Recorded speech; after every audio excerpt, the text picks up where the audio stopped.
Welcome back to Daily Dose of Devotional. Today we'll be back in the New Testament. The parable of the rich fool, found in the Gospel of Luke chapter 12, verses 13 to 21, is a poignant and thought-provoking story about the dangers of greed, materialism, and the pursuit of earthly wealth at the expense of spiritual priorities. In this parable, a man in a crowd approaches Jesus, asking him to settle a dispute about his inheritance. However, Jesus responds with a profound lesson by warning against all kinds of greed, saying, "Watch out! Be on your guard against all kinds of greed. Life does not consist in an abundance of possessions." Jesus then illustrates this warning with the parable of a rich man who had a bountiful harvest. The man faced a dilemma. He had more crops than his barns could hold. His solution, outlined in Luke 12, verse 18, was to tear down his existing barns and build larger ones, so he could store all his grain and goods. The rich man saw his wealth as a source of security and comfort.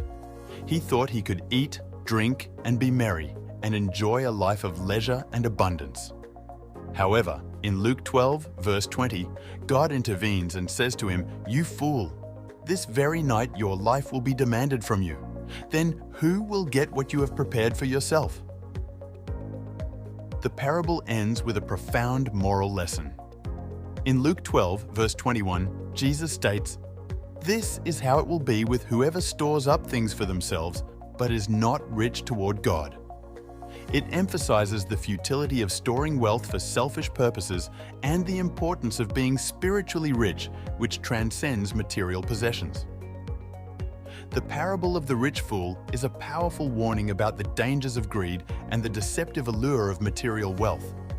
It encourages us to seek treasures that are eternal and to focus on spiritual abundance, loving God and loving others rather than accumulating possessions for our own benefit.